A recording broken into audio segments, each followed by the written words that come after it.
Vous êtes sur Radio Delta, la radio qui rayonne entre les oreilles.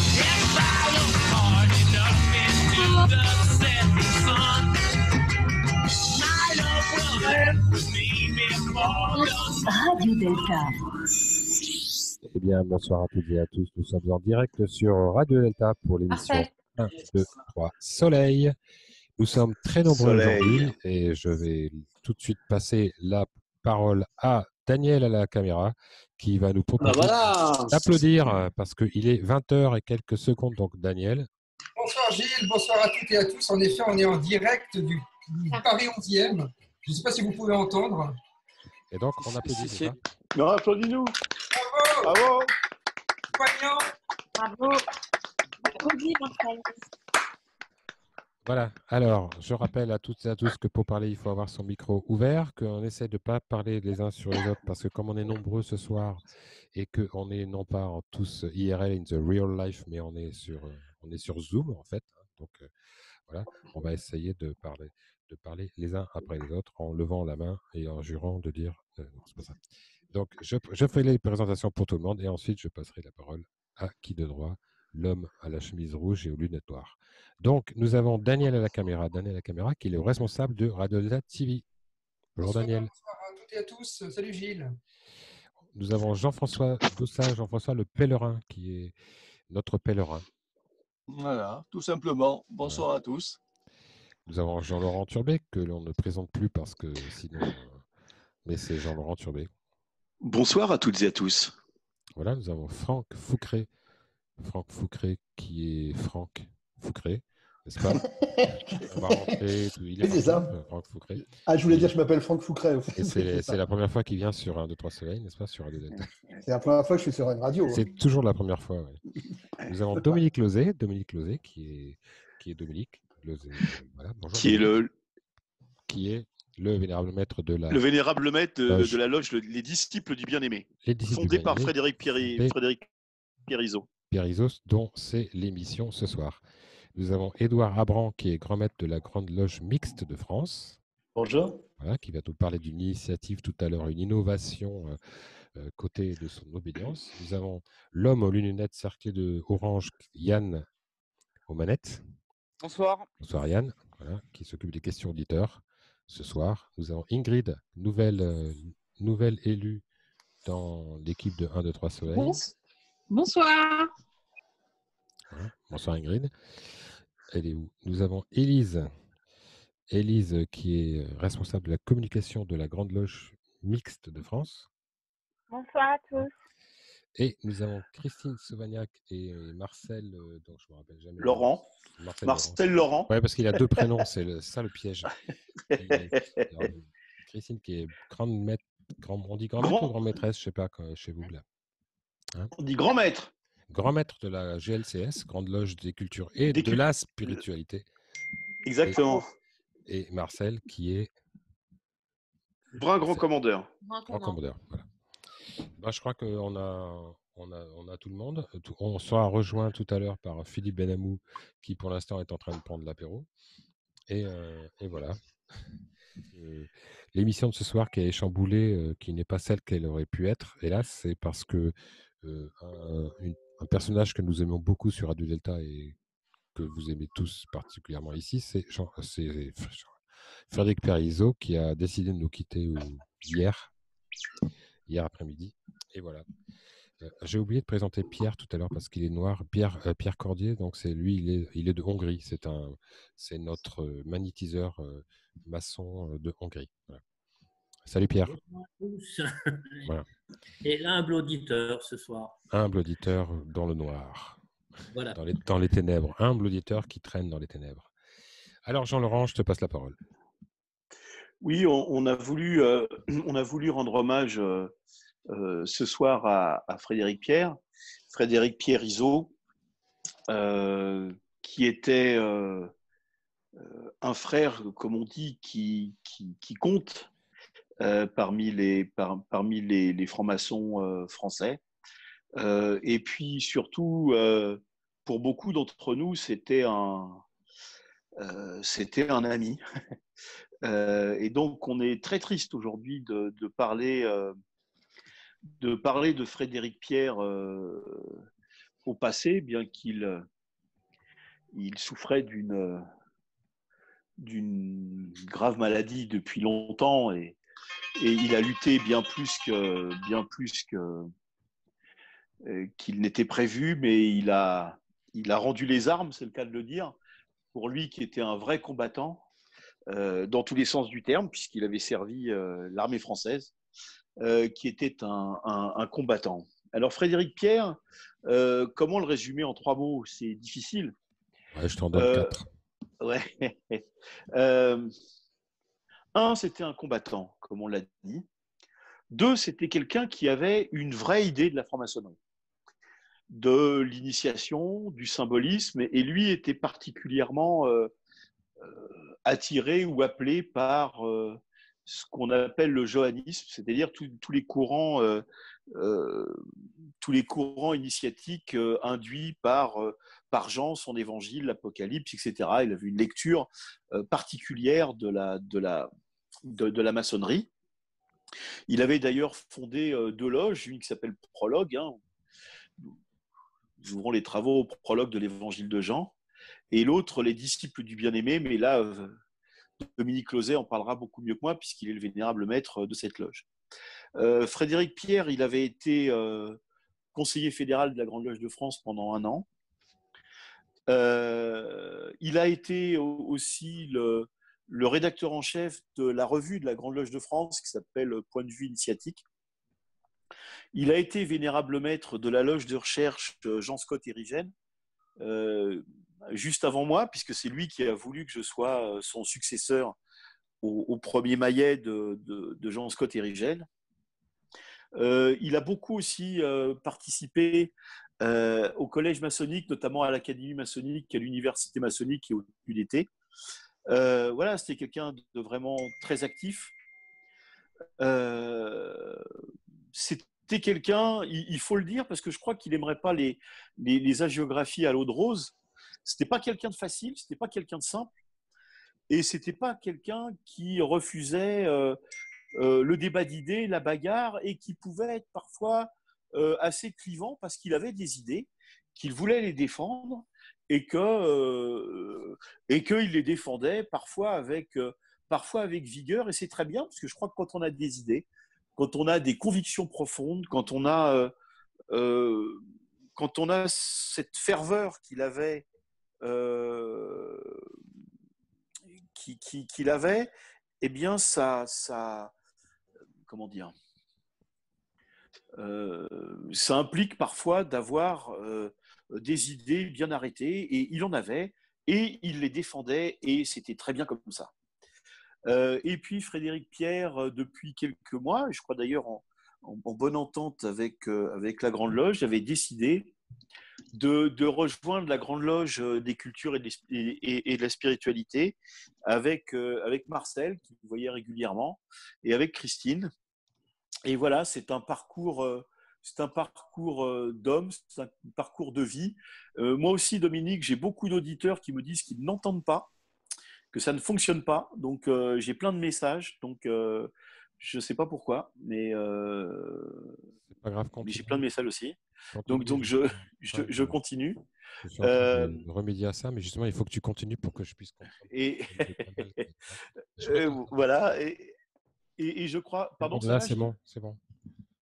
Et je crois que c'était, voilà, Frédéric Pierre. Frédéric Pierre, c'était tout ça à la fois. C'était un frère de conviction. C'était un ami fidèle. C'était un type brillant. C'était un type drôle. Voilà, il avait beaucoup de qualités, et surtout, c'était un orateur hors pair. Et je me rappelle de chroniques qu'on avait fait, et évidemment, Frédéric Pierre a fait partie de notre aventure à la radio sur 1, 2, 3 soleils, et puis avant sur 2 colonnes à la une, et il nous délivrait des chroniques johanniques. Voilà, c'était tout ça, Frédéric Pierre Izot, et je pense qu'il y a un certain nombre de frères, que ce soit notre pèlerin, que ce soit Dominique ou Marcel, qui pourront qui pourront en dire aussi quelques mots. Et je reviendrai peut-être, si vous le souhaitez. J'ai quelques lectures, que ce soit sur le johannisme dans PVI ou l'ouvrage que Frédéric Pierre a sorti il y a quelques mois avec Claude Debru aux éditions Odile Jacob, qui s'appelle « Pourquoi croyons-nous » Et voilà, j'espère qu'on pourra lire quelques extraits pour entendre le Frédéric Pierre par Frédéric Pierre. Voilà, mon cher Gilles. Tu as quand même oublié de parler d'une des émissions. Tu as cité 2 colonnes à la une, tu as cité 1, 2, 3 soleil.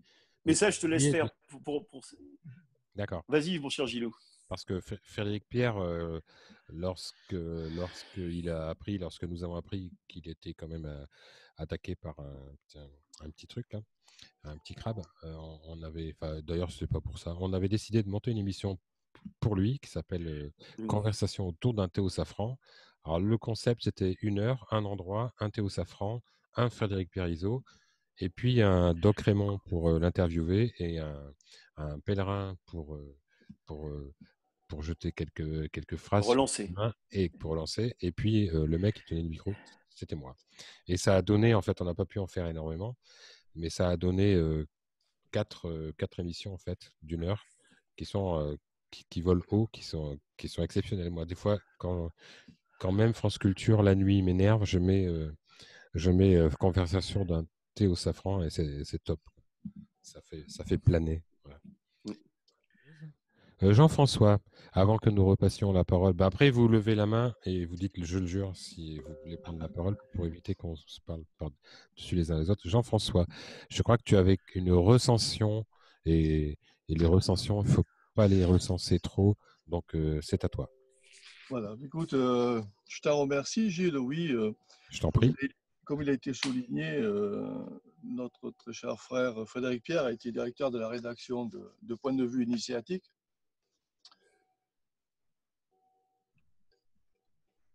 Vas-y, ne te laisse pas abattre. Bon. non, je parle à Gilou, là. Je fais voir un truc à Gilou.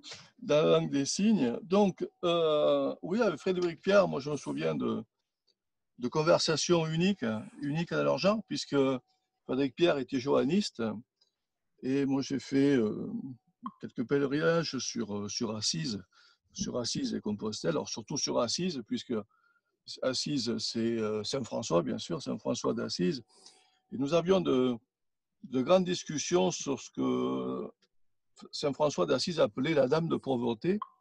Et nous avions beaucoup discuté là-dessus parce qu'effectivement, cette dame de pauvreté que chacun d'entre nous doit essayer de trouver et de parcourir les chemins pour essayer de l'approcher au plus possible. Voilà, donc ça, c'était un petit peu les discussions que nous avions avec Frédéric Pierre. Et puis, comme je vous en faisais part, sur Point de vue initiatique, donc ce qu'a montré notre frère Jean-Laurent, son dernier livre, donc c'est la recension, je vais me permettre de vous lire la recension de son dernier ouvrage. Pourquoi croyons-nous ? À une époque où le fanatisme ne cesse de se répandre à travers le monde, voici un livre qui tombe à pic. Dans Pourquoi croyons-nous ? Claude Debru, philosophe des sciences, et Frédéric Pierre Izzo, psychanalyste et ancien directeur de la rédaction de Point de vue initiatique, confondent leurs points de vue et leurs références autour de cette notion qui guide l'humanité depuis son origine, le croire. La croyance religieuse, rappelle-t-il, met face à face la vérité et l'erreur. Comment choisir entre le risque de l'erreur et l'espoir de la vérité, entre la méfiance, la peur d'être dupé, et la confiance, la naïveté devant une autre duperie. La croyance est projective. Croire, c'est projeter sur le réel une représentation, une idée, un sentiment, un désir, souligne notamment Claude Debru, tandis que Frédéric Pierre Izzo, avec son expérience de soignant, précise que croire, tout d'abord, s'exerce comme une mise en pratique. Au long des chapitres, les deux auteurs convoquent toutes les disciplines, de la paléoanthropologie à la psychologie, en passant, bien sûr, par la philosophie, ainsi que les grands penseurs pour proposer un ouvrage original permettant de réfléchir à cette tension qui demeure entre croyance et raison. Voilà, et c'est un livre que notre frère Jean-Laurent va tout à l'heure nous lire quelques pages. Il va nous lire l'intégralité du livre, oui. C'est un livre que notre frère Jean-Laurent va... C'est quoi ce texto là? Vous voulez que je lise tout de suite ou pas? Non. Non. On fait un petit tour de parole. On fait un petit tour de parole. Un petit tour de parole. Alors, Dominique. Dominique, peut-être. Oui, Dominique a levé la main. Bien, bonsoir à tous. Je suis Dominique Lozé et effectivement, je suis vénérable d'une loge qui s'appelle Les Disciples du Bien-Aimé, et donc vous comprendrez que le titre distinctif est un programme à lui tout seul, puisque lorsqu'on avait décidé d'abord en matière de blague, puis en matière d'espièglerie, avant que ça devienne un vrai projet avec Frédéric Pierre en bavardant chez moi, de se dire, si on faisait une loge, mais tu rigoles, et puis pourquoi pas, et puis elle serait comment. Ça s'était assez imposé à nous que on trouve un titre distinctif qui soit comme une armoirie parlante. Alors, comme on était un peu espiègle et un peu organisé, on a aussi fait en sorte que cette loge porte comme numéro de matricule 1598. On avait la chance qu'on n'était pas loin de tout ça, donc on s'est débrouillé pour manipuler les piles pour que ça arrive juste au bon moment. 1598, c'est pas qu'un numéro, c'est la date des premiers manuscrits Shaw. Donc c'est Shaw qui était le grand maître des maçons écossais à cette époque. C'est les premières traces de maçonnerie non opérative, avérée, qu'on puisse avoir. Donc ça nous avait amusé beaucoup. Alors moi, je veux dire trois choses. Il y a une aventure maçonnique. On s'est trouvé avec Frédéric Pierre cette envie commune avec quelques-uns de ce qu'on appelle le johannisme. C'est un peu pédant, mais c'est l'idée de se dire que dans la tradition du rite écossais ancien accepté, l'écossisme en général, il y a une filiation revendiquée entre, d'une part, la tradition opérative, d'autre part, la tradition chevaleresque, et puis enfin la tradition issue de la symbolique de l'évangile de Jean. Et que nous, on avait décidé de mettre plutôt l'accent sur ce dernier volet. Même si, et j'abonde dans le sens de ce que disait Jean-Laurent tout à l'heure, Frédéric Pierre a toujours été un guerrier. Ça n'a jamais été un maçon aseptisé, plein de componctions et pontifiant sur de la science. Son cordon de maître, c'était vraiment la surdisance du baudrier qui tient le glaive. Et je pense que ce qu'on préférait dans l'évangile, c'était quand même Jésus chassant les marchands du temple. Bon. Ou Pierre coupant l'oreille. Bon. Enfin, c'est quelque chose qui n'était pas dans la mortification. Frédéric Pierre, je pense qu'il il avait au cœur de porter cette majoration du volet johannique de la tradition de l'écossisme, y compris en étant le chevalier. Même si, dans les petits mots d'amitié qu'on s'échangeait, moi je l'appelais Abba, le père, l'abbé, etc. Et lui, il m'appelait Monsieur Glaive, parce que la plaisanterie, c'était qu'il était le prophète, j'étais le glaive, soit disant que j'ai des talents d'organisation qu'il n'avait pas. D'accord. Moi, je crois que c'était le groupe. Mais il avait plus une rapière, en tout cas. Donc, voilà, il ne s'est pas fait que des amis.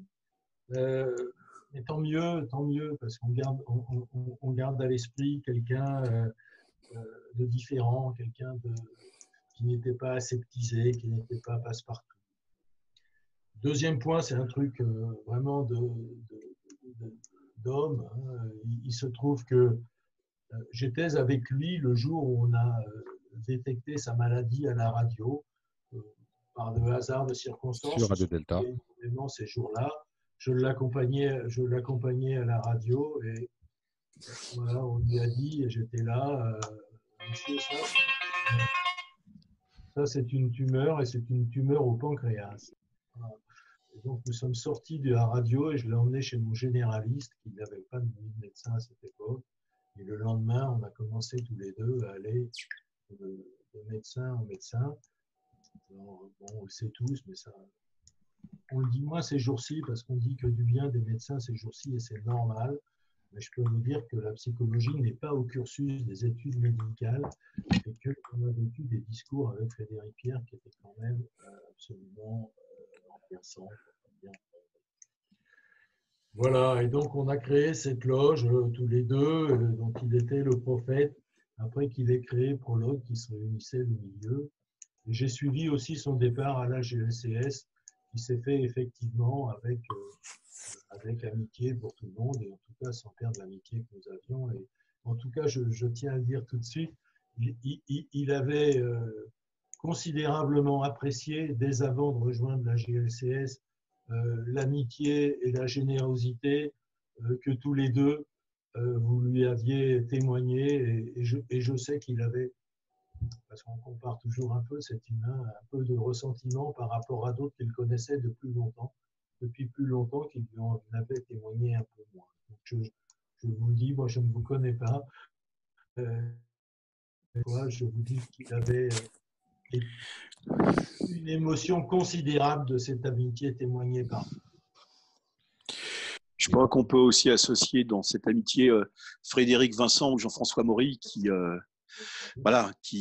sont aujourd'hui à la GLCS. Et je voudrais… Alors, je ne peux pas dire à Christine et à Marcel que je ne les connais pas parce que ce n'est pas vrai. On se connaît depuis longtemps. Et vraiment, c'est des gens que… Voilà, c'est des amis et c'est des gens extrêmement chaleureux et bienveillants. Et Frédéric Pierre était bien tombé en allant à la Grande Loge des cultures et de la spiritualité. Mais je vais tout de suite peut-être laisser Christine Sauvagnac, la grand-maître de la Grande Loge, et Marcel parler peut-être un peu de Frédéric Pierre. Christine. Bien. Simplement, le changement d'obédience s'est fait tout doucement, dans la cohérence et surtout le choix de notre bien-aimé frère et regretté frère. Nous aimons travailler dans la fraternité, dans l'universalité, dans le partage et portes et fenêtres ouvertes, dans la bienveillance et vraiment dans le respect de chacun. Et nous n'avions jamais pensé, imaginé que Frédéric Pierre rejoigne officiellement la GLCS, bien que nous ayons toujours comme avec toi, Jean-Laurent, comme avec bien d'entre vous, Jean-Claude et Lalouf, pour ne pas le citer, et bien d'autres, toujours travailler en complicité, en fraternité, en bienveillance. Ça a été son choix. Nous lui avons laissé largement le temps d'y réfléchir, de mûrir sa décision, parce que nous ne souhaitions pas forcément un membre de plus. Nous avions et nous avons toujours adoré et beaucoup respecté un frère pour la qualité que vous avez énoncée et énumérée bien avant, et toujours le respect d'un grand frère, d'un frère d'une grande qualité, une grande tolérance que nous avons connue grâce à vous. Je prends le relais, si vous le permettez, parce que j'ai rencontré Frédéric Pierre à Jean-Scott Érigène pour la première fois sous le maillet de Jean-François Maury.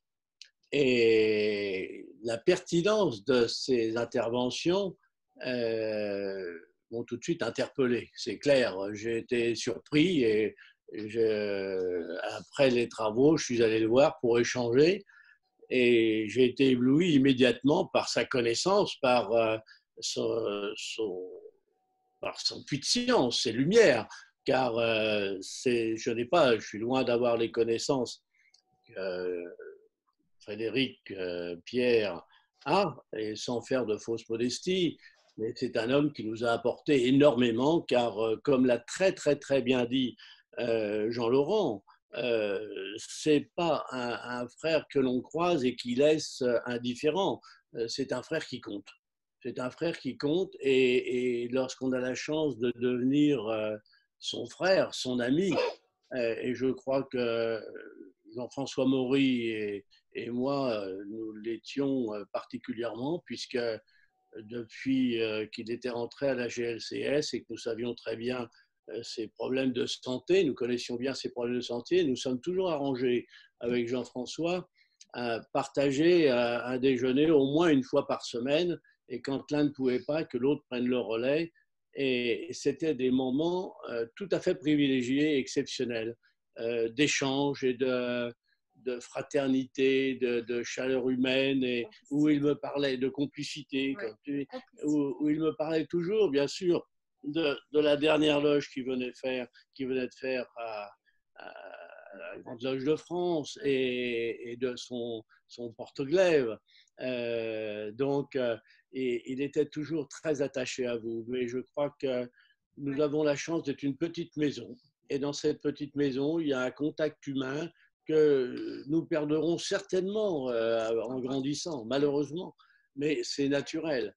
Et nous avons voulu que l'arrivée de Frédéric Pierre chez nous ne soit pas un problème entre la Grande Loge de France et nous, puisqu'il a d'abord rencontré le grand maître, Pierre-Marie Adam, pour lui dire voilà, et je voudrais, et la GLCS ne voudrait surtout pas qu'il y ait de problème, donc j'ai besoin de ta bénédiction en un mot. Et ça a été donné sans la moindre réserve, ce qui lui a permis de venir vraiment allégé. Il n'avait pas l'impression de trahir, il n'avait pas l'impression d'abandonner la Grande Loge de France, puisqu'il connaît nos liens avec la Grande Loge de France. Et je dois dire que son intelligence, comme vous avez pu l'apprécier, nous l'avons apprécié et il nous a apporté beaucoup. Beaucoup, parce qu'étant une jeune obédience, nous n'avons pas l'ancienneté, nous n'avons pas les puissances que possède la Grande Loge de France, sans aucune flagornerie de ma part. Mais un être comme Frédéric Pierre et sa façon d'approcher les choses nous a apporté énormément. Et il restera toujours une lumière importante. D'autant plus que chez nous, nous ne faisons pas l'appel des frères ou des sœurs en loge, nous faisons l'appel des frères et des sœurs passés à l'Orient éternel. Et lorsque le secrétaire donne le nom, l'hospitalier répond présent. Eh bien, dès la prochaine tenue de Thomas More, bien évidemment, vous êtes conviés, mais on répondra présent pour lui et il nous manque beaucoup. Merci. Il nous manque, pardon, il nous manque aussi beaucoup, et je dois dire qu'à Jean Scott Érigène, pardon, qui est notre loge de recherche dont Frédéric Pierre était le passé vénérable maître, il n'y a pas une tenue sans que à la fois sa mémoire et ce qu'il a pu apporter à Jean Scott ne soit évoqué. Et alors je sais que la période est extrêmement compliquée parce qu'on ne sait pas exactement quand est-ce que les travaux vont pouvoir reprendre ou pas, etc. Mais on serait vraiment enchanté de venir à la prochaine tenue de Thomas More pour être avec vous et avec Frédéric Pierre. En direct sur Radio Delta, bien sûr. Oui, non. Mais voilà, ce serait vraiment un grand plaisir. Et peut-être, puisque si notre cher Gilles le permet, sans truc, je voulais vous lire. Je permets. Avant de. Et toi, tu es ici chez toi, Jean-Laurent, tu sais. Oui, merci. Je voulais juste vous lire quelques, pas quelques pages parce qu'il y en a un petit peu, mais je voulais vous lire quelques paragraphes d'un article qui s'appelle Le Johannisme, qui est dans le numéro de Point de vue initiatique qui s'appelle Christianisme et franc-maçonnerie. Pour ceux que ça intéresse, c'est le numéro de décembre 2018, le numéro 190, qui avait été évidemment élaboré sous la direction de Frédéric Pierre Izot. Et donc, je vais me permettre de vous lire 3 minutes, 4 minutes de Frédéric Pierre Izzo. D'accord. Ça s'appelle le johannisme. La question que tout exégète se pose, à savoir comment conjuguer ce que voulait dire le corpus johannique avec ce qu'il veut dire aujourd'hui, à cette question qui interroge la mémoire des hommes, la réalité du témoignage et des œuvres laissées, à savoir si un esprit souffle chez Jean, j'aimerais apporter cette réponse en ouverture. Une émotion vive, intense et semblable à une joie immense m'empoigne littéralement à chaque fois que je dessine devant moi les paysages johanniques. Ce sont des jardins de fleurs et de vergers, d'immenses prairies d'espérance, où chacun devenu unique est égal à l'autre par cette grande amour qui doit nous unir dans une vie de famille, apaisé et joyeux, de connaître cette lumière en nous, cette profusion d'amour que nous portons, la vie. Vivre et découvrir qu'en nous, la vie est la manifestation du grand amour de la création à notre égard, sa manière de nous dire bonjour. Lorsque surgit notre enfant, nous espérons pour beaucoup le connaître un jour adulte, afin qu'il nous dise comment il voit le monde, que nous connaissions cette joie de contempler la vie devenir sa vie et le voir devenir lui-même au fur et à mesure qu'il s'éloigne de nous. À ceux qui croient au ciel, comme à ceux qui ne croient pas, et donner cette espérance extraordinaire. Vivre notre vie et dire au monde qui nous sommes, afin que la vie, lumière des hommes, nous connaisse et nous rencontre. C'est une continuité d'accomplissement de la loi du devoir d'être, déjà présente dans la Genèse, et toute la Torah, car le johannisme n'est évidemment pas un accident isolé de l'histoire, même s'il témoigne d'une forme de vie spirituelle spécifique entre scission du judaïsme et intégration dans ce qui deviendra le christianisme indivise. Le judaïsme est la terre de naissance du johannisme, la Torah le berceau de l'enseignement. Peu importe que la communauté se sépare avec fracas de son origine, Jésus est né homme juif, croyant et pratiquant. S'il est avant Abraham, il connaît l'histoire qui vient. Dieu a éloigné Abraham pour qu'il devienne lui-même Abraham. Lech Lecha. L'Éternel dit à Abraham, quitte ton pays, ta famille, et va dans le pays que je te montrerai. Fin de citation. Va vers toi pour que je te rencontre enfin. Deviens toi-même en quittant ta terre d'origine, et quand tu auras surmonté quelques épreuves, quand tu seras toi-même, tu seras mon enfant portant ma marque Abraham, et tu pourras enfanter et transmettre. Initie-toi en allant à ta terre par les épreuves terribles, car l'esprit souffle fort. La vie avec Jean vient montrer comment répondre à son appel, et montrer, c'est faire vivre. Vivre, c'est faire, c'est marcher sur le chemin. Marcher de l'enfant couché dans une étable à l'homme debout tourné vers le ciel pour revenir doucement auprès de ses frères, vivre en agapé. Devenir, je suis, éternité, unité. Marcher sur le chemin vers la vérité et la vie. Alors, je ne vais pas vous lire l'ensemble, mais voilà un peu le style de Frédéric Pierre, et je dois dire, ce style qui nous manque beaucoup ce soir. Nous sommes toujours en direct sur Radio Delta, émission 1, 2, 3, Soleil. Soleil. 20h39, 34, 35, 30. Ah, j'arrive pas. Et c'est une émission spéciale complètement impromptue sur le thème Frédéric Pierre Izzo. Frédéric Pierre, si tu veux nous rejoindre, tu peux venir. Jean-Laurent. Oui, j'ai un truc. Oui. Frédéric Pierre était loin d'être un garçon triste, et que donc on ne va pas être triste ce soir. Je me suis habillé moi dans petite couleur, hein, pour voilà.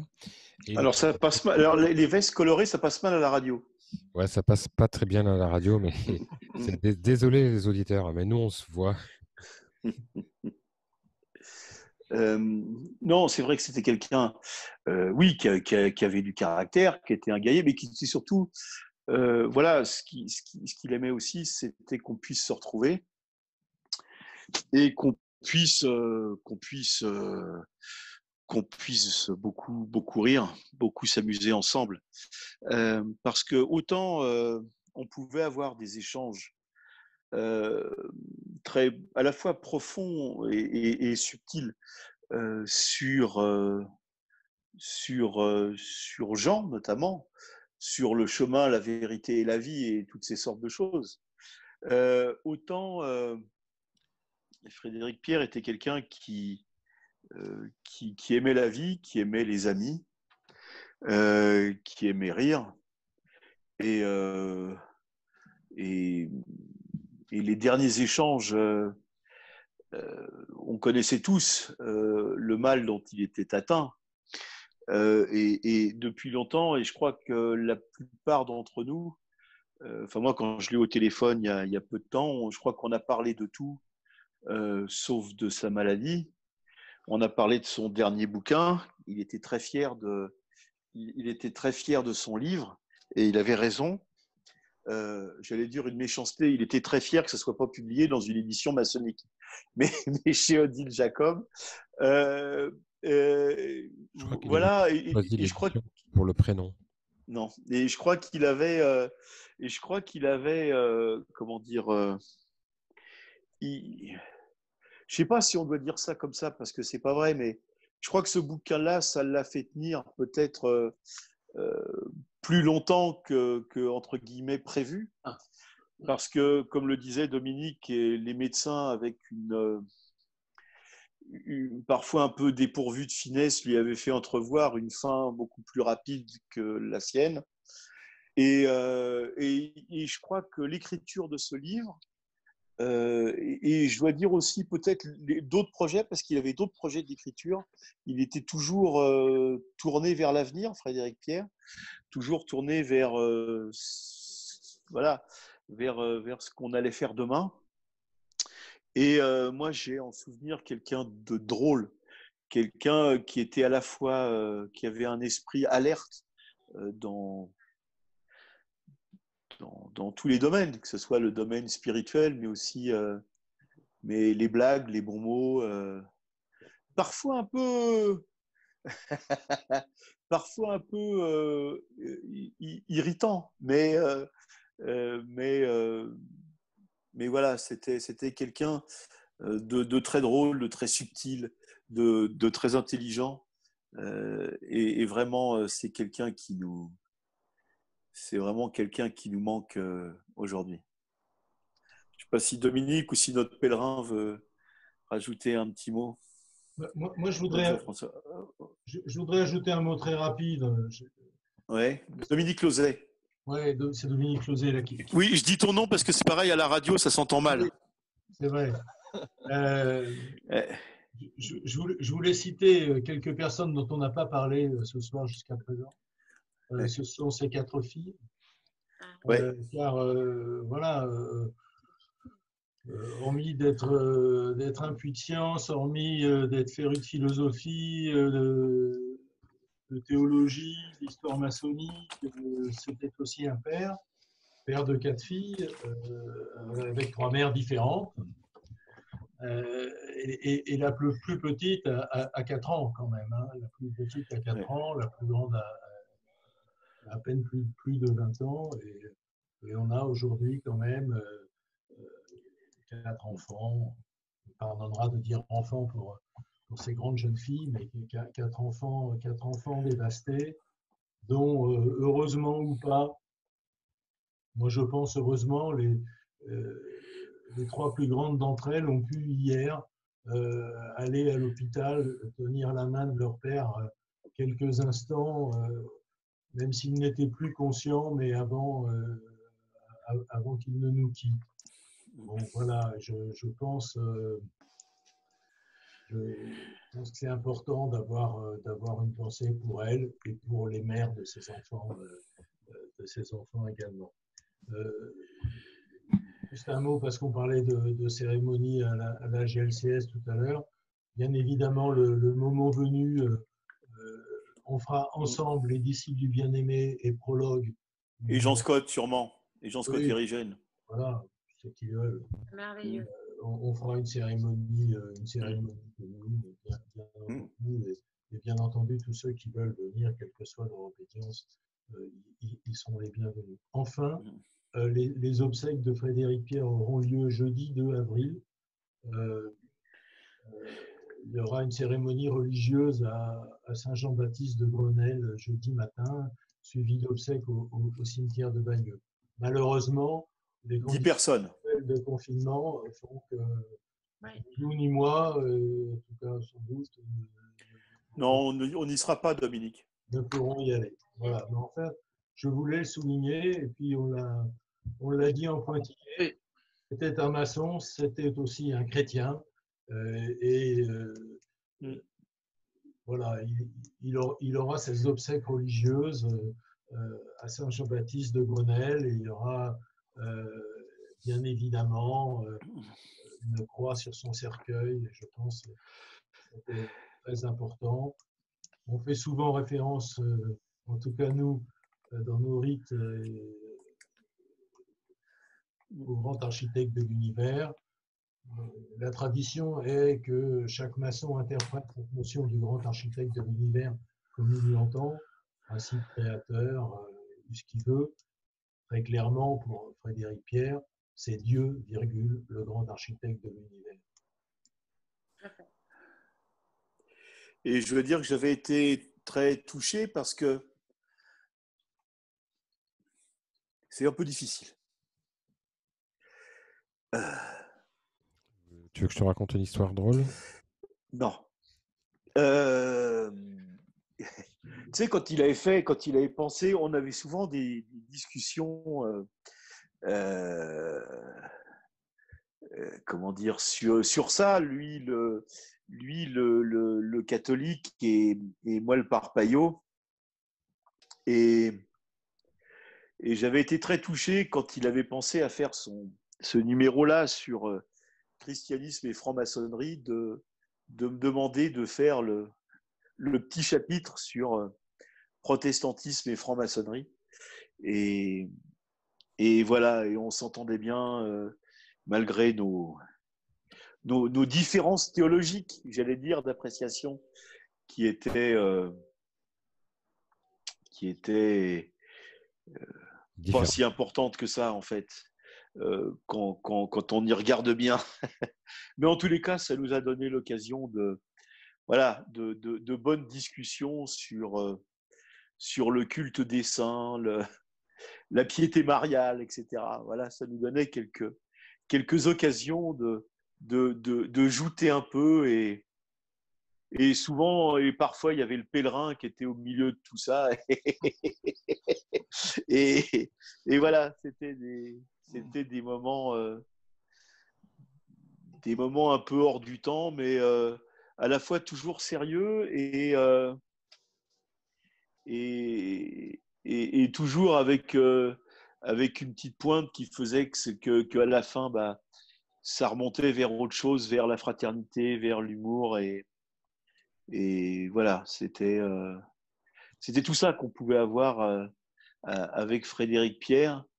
Et je crois que notre Jean-François, qui se dévoue beaucoup lors de toutes les manifestations pour tenir les stands de PVI et qui est toujours là, a été le participant actif de nombre de ces discussions impromptues avec Frédéric Pierre, devant le stand de PVI.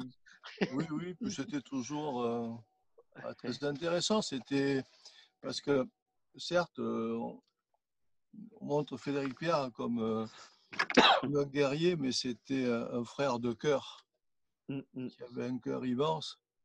Et Frédéric Pierre avait l'écoute.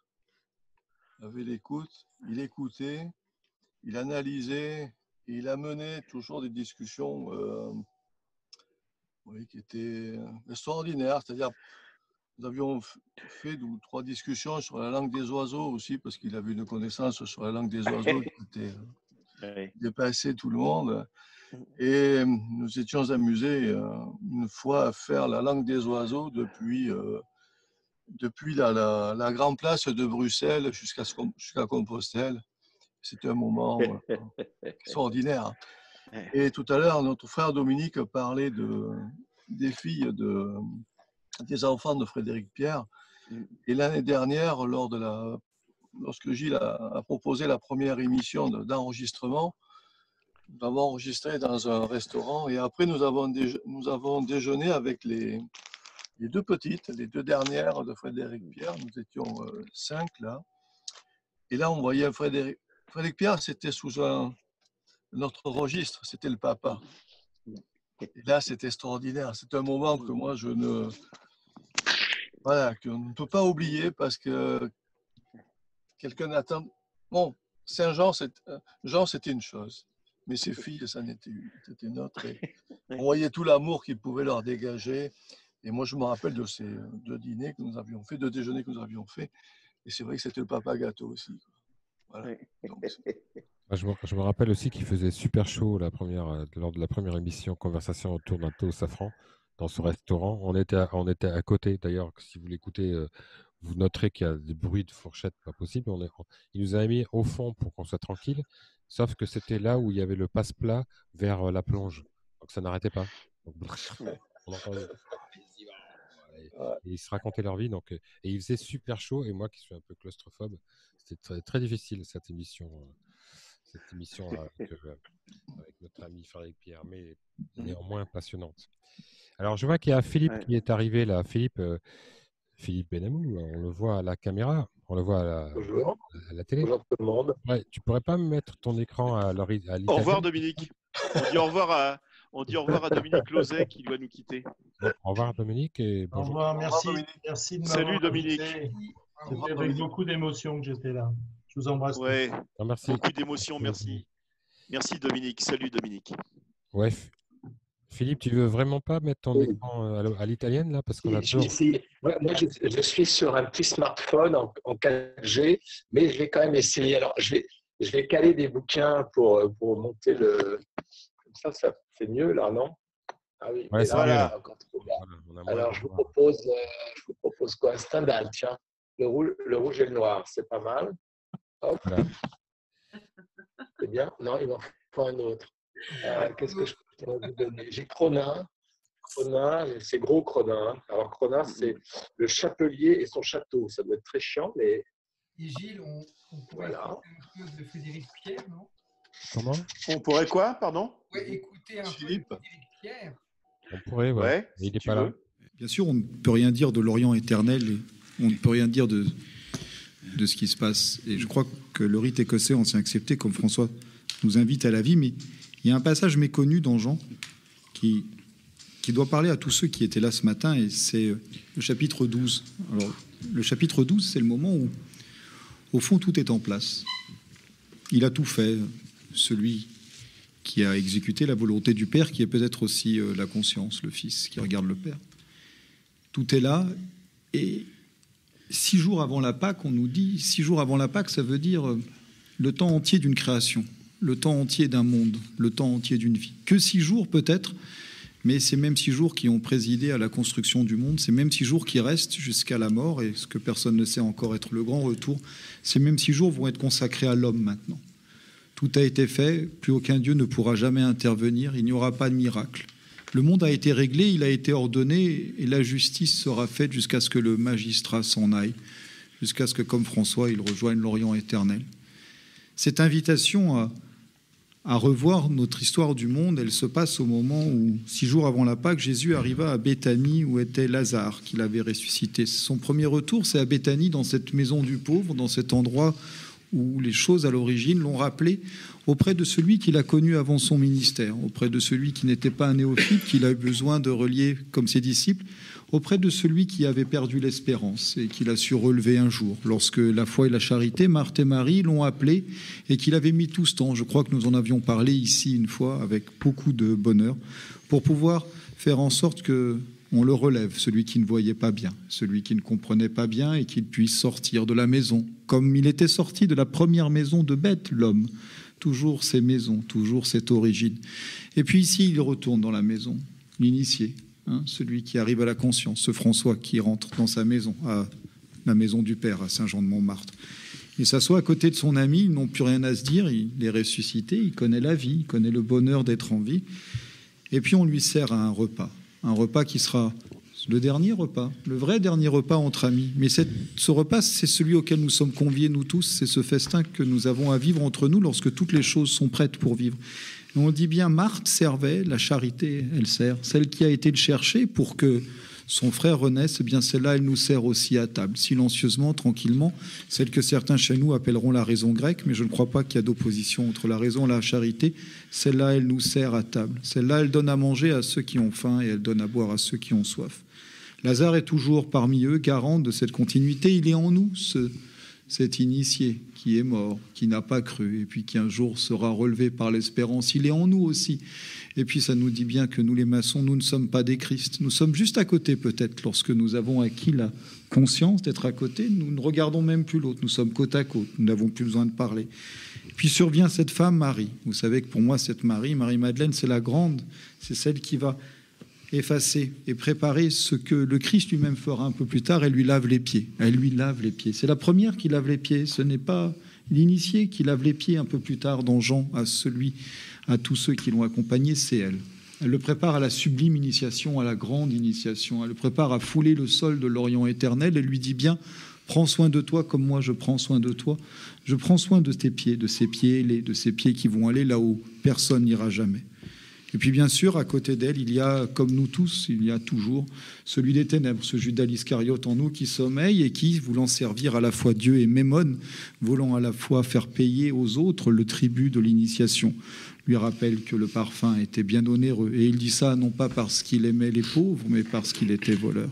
Tout est réuni, vous le voyez, tous les ingrédients sont réunis de la vie d'un homme. Et ce matin, lorsque j'étais assis à côté de tous ceux qui ont aimé profondément François, je pensais que lui aussi avait dû vivre ça, que lui aussi avait eu 6 jours à vivre une création du monde. 6 jours, comme il a resté 6 jours à Jésus, pour savoir que son âme se troublait au moment où plus rien ne pouvait jamais empêcher le monde de se régler définitivement. Les éléments constitutifs dont j'ai parlé, ces 4 éléments, si vous les avez entendus, ce sont ceux dont nous disposons tous. Ceux qui nous invitent à constituer un festin nouveau, qui nous passera de la Saint-Jean d'été à la Saint-Jean d'hiver. Ceux qui nous invitent à comprendre que, bien sûr, vous aurez toujours les pauvres avec vous, mais lui, vous ne l'aurez pas toujours. C'est le moment de l'acceptation. Ce matin, je crois que nous aurons dû tous comprendre que lorsque François nous fait le don de pouvoir partir comme ça et de nous laisser rester en face et à côté de lui, nous avons un devoir désormais. C'est de saisir que bien sûr, il est parti, mais il nous reste nous. Il nous reste 6 jours. Oh, pas demain, pas encore après-demain, mais il nous reste 6 jours avant de partir rejoindre l'Orient éternel. 6 jours avant de régler le sort de Judas Iscariote. 6 jours pour pouvoir enfin fouler l'initiation notaire. 6 jours pour entrer dans la Jérusalem, être trahi, être vilipendé, porter notre passion personnelle. 6 jours pour connaître la volonté de notre pleine conscience. 6 jours pour finir un jour auprès du lac du Tibériade, à boire des coronas en mangeant des poissons grillés auprès de la plage. Nous avons peu de temps, mais nous avons encore 6 jours. Nous avons tout le temps de la vie devant nous, mais nous n'avons que la vie des hommes. François, où que tu sois, je te dédie ces quelques mots.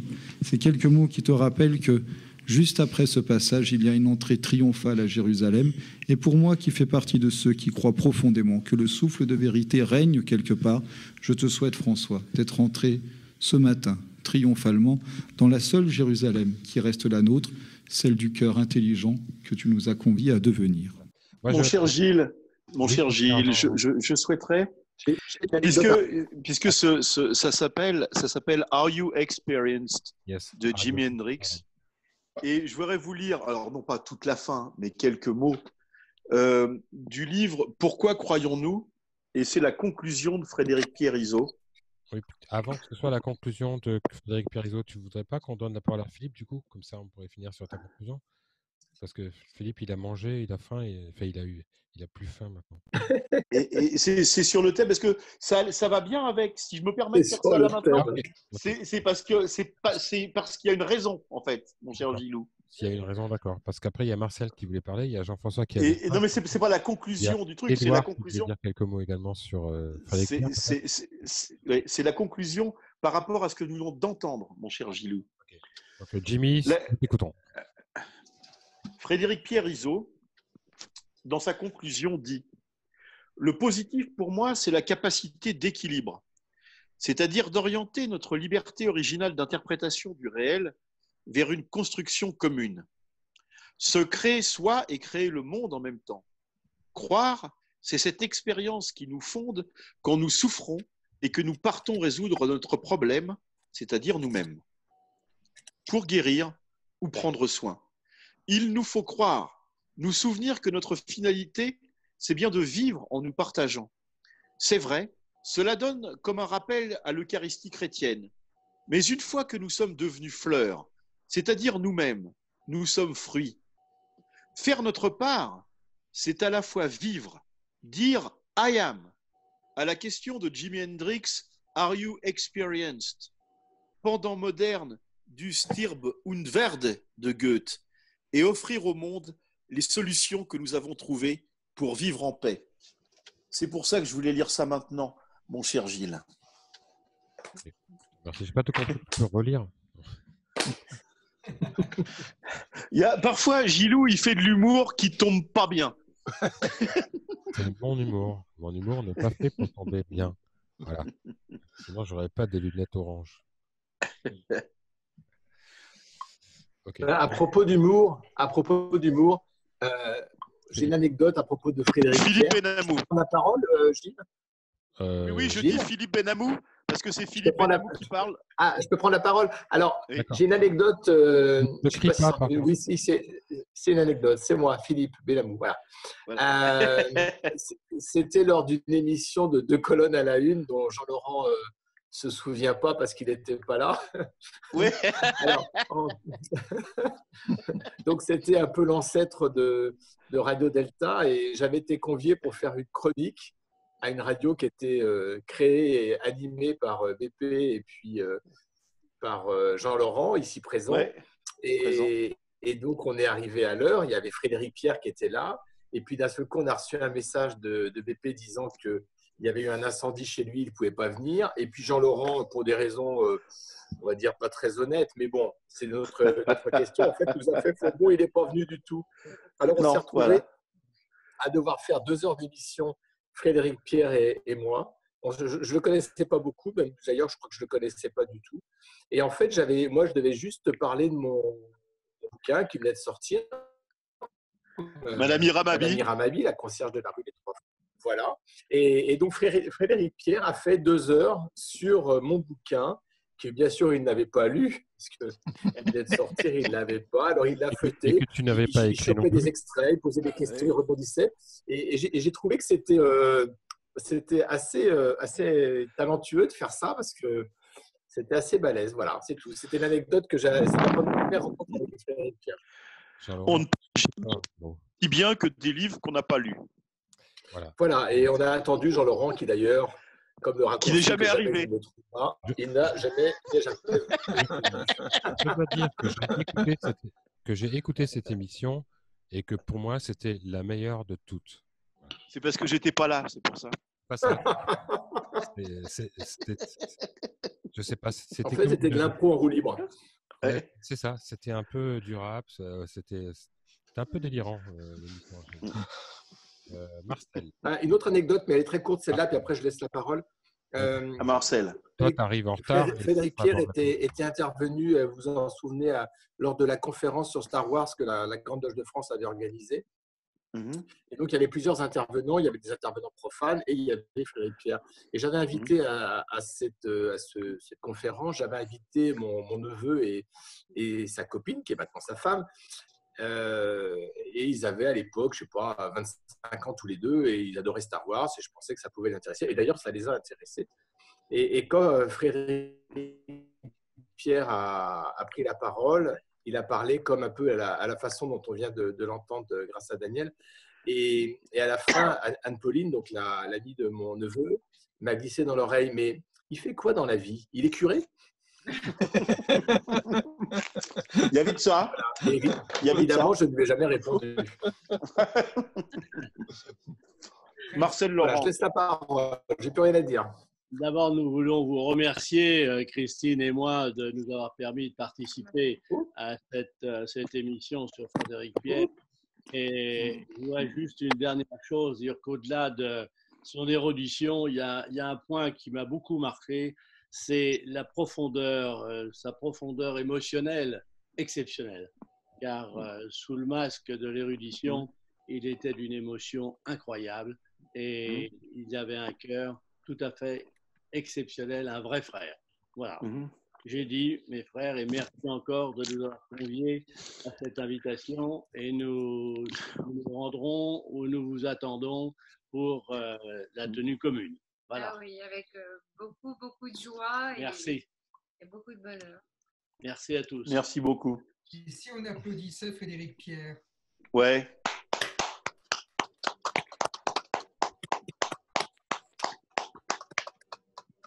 T'aimes bien applaudir, toi, j'ai remarqué, hein, Daniel. Ouais.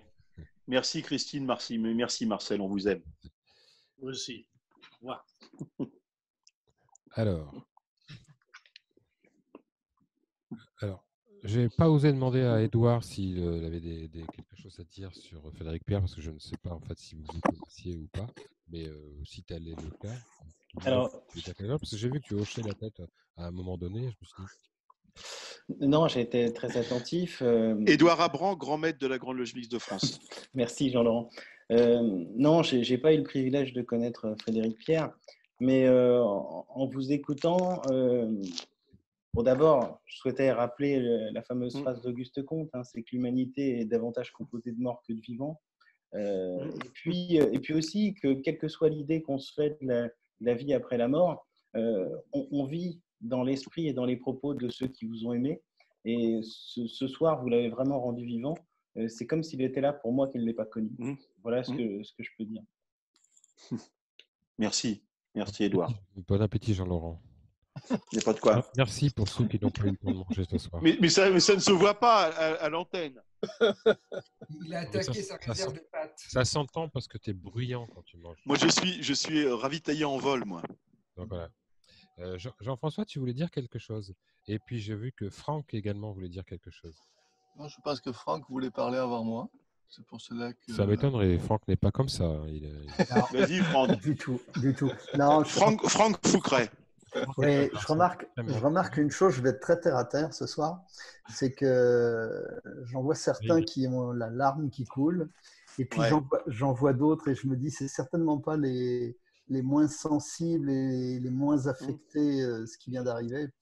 J'en vois d'autres qui ont mis des lunettes noires et qui rient. Et je crois que Frédéric Pierre, je ne le connaissais pas super bien. Depuis quelques années, on se croisait. J'appréciais beaucoup son esprit. Mais je pense qu'il aurait aimé ces plaisanteries douteuses de Gilles Solière. Mais non. Celle de Jean-Laurent. Et je crois que vraiment le plus bel hommage, c'est toutes ces vannes à 2 balles que vous êtes en train de faire. C'est le plus bel hommage. Ça fait 12 heures que je les travaille, mes vannes, alors s'il te plaît. Sauf ce matin, tu n'as pas pu. Ce matin, on va en parler tout à l'heure, tu n'as pas pu répéter tes vannes. Exactement. C'était avec la Grande Loge Mixte de France ce matin. Tout à fait. D'ailleurs, tiens, on pourrait parler un petit peu de la Grande Loge Mixte de France, non? Parce que, en fait, Frédéric Pierre, je voulais te dire ça. Frédéric Pierre, qui était un joanniste convaincu et très fort, et non pas onaniste, il ne faut pas confondre joanniste, je veux dire, était quelqu'un passionnant qui m'a fait découvrir des mots. Et alors, c'est quand même super rare qu'on arrive à me faire découvrir des mots qui m'intéressent. Voilà. Donc, et donc, c'était quelqu'un qui était très innovant. Par exemple, argent. Non, les mots qui t'intéressent, j'ai argent, euro. Hein, et donc, je m'a coupé là. Donc, je pense que l'aventure Radio Delta à la radio l'intéressait au plus haut point, et je pense qu'il aurait été intéressé à écouter ce que va nous dire maintenant, celle du teasing, ce que va nous dire Édouard, ce que vont nous dire Édouard et Élise, à qui je passe la parole. Et je fais. Il faut lui remettre le micro à Élise. Elle peut se le mettre toute seule, le micro, parce que voilà. C'est pas moi qui lui ai entendu. Et nous souhaitons la bienvenue à Viviane, qui vient d'arriver, Viviane Bensoussan. Mais Édouard, c'est à toi. Oui, merci Gilles. Bon, pas évident comme transition et comme enchaînement, mais d'autant plus que je ne suis pas un spécialiste de la radio. Disons que... Gilles non plus. Hein. Ça me rassure alors. Disons que du point de vue d'une obédience, on s'est posé 2 types de questions. C'était d'abord, qu'est-ce qu'on souhaite laisser voir de nous, de nos travaux, de ce qu'on fait par exemple en loge dans les temples, dans la politique, dans la question de l'extériorisation. Et puis, au-delà de qu'est-ce qu'on laisse voir, c'est qu'est-ce qu'on veut donner à voir.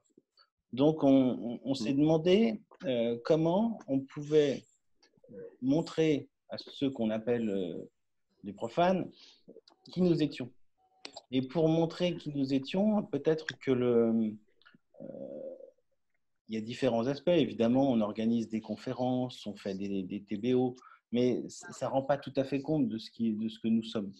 Et pour cela, on s'est lancé dans une aventure éditoriale. On a créé une revue, Sisyphe, en référence à Camus, notamment son mythe de Sisyphe, et notamment à la dernière phrase qui est finalement rendre Sisyphe heureux. Il faut imaginer Sisyphe heureux. Voilà, il faut imaginer Sisyphe heureux. Et donc, mais cette politique éditoriale, on se rend compte aussi qu'elle ne suffit pas. Elle ne suffit pas parce que si l'écrit se prête à certaines choses, se prête bien à la démonstration, à l'argumentaire, ça ne se prête pas vraiment à un autre mode qui est la transmission et qui nous intéresse particulièrement, nous, en tant que maçons. Parce que l'écrit, bon, ce sont des caractères noirs sur des pages blanches, et finalement, on est livré à l'imagination du lecteur. La parole, la radio, c'est une autre aventure. Et c'est un autre mode de transmission, et les sociétés orales le montrent bien, de mémorisation, de partage, parce qu'il n'y a pas que ce qui est dit dans les mots, il y a aussi autre chose. Il y a l'émotion, il y a tout ce que vous avez montré ce soir. Et ça, c'était la réflexion qui était un petit peu plus globale, qui était de se dire, il faut absolument qu'on réfléchisse sur des séquences radio, sur des podcasts.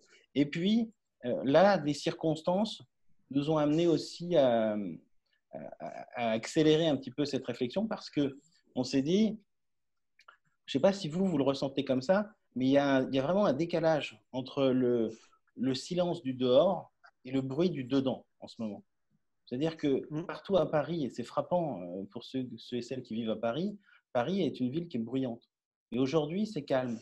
Alors qu'à l'intérieur de nous-mêmes, il y a beaucoup de bruit, il y a ces informations qu'on lit, il y a ces questions qu'on se pose, il y a ces angoisses qu'on dissimule à travers parfois de l'humour. On se pose plus la question du demain.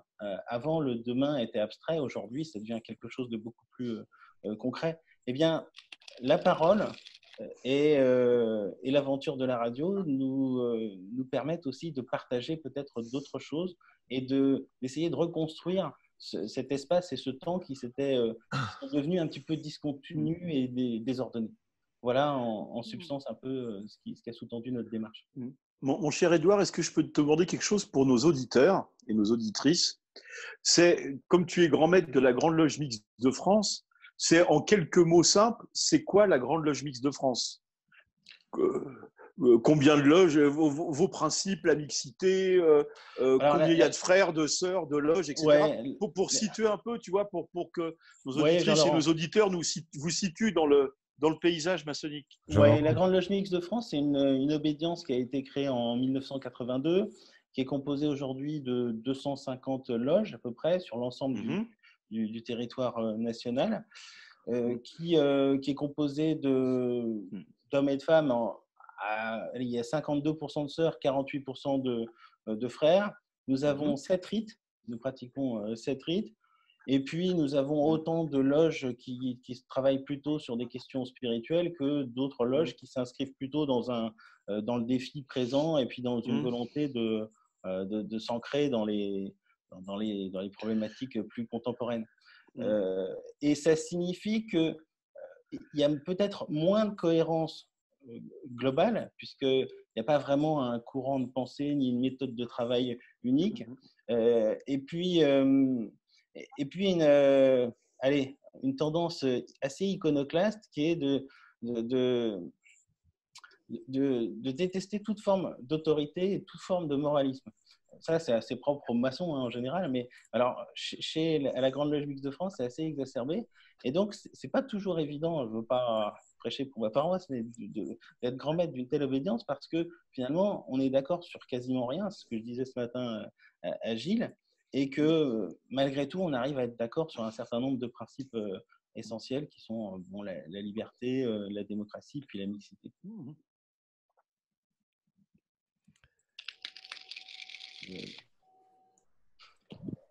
Voilà, ça c'est pour la présentation générale. C'est bien. Très bien. Non, mais je pensais que Gilles allait dire quelque chose, donc je me taisais. Mais non, d'accord. Vous êtes situé où? On a autant de loges.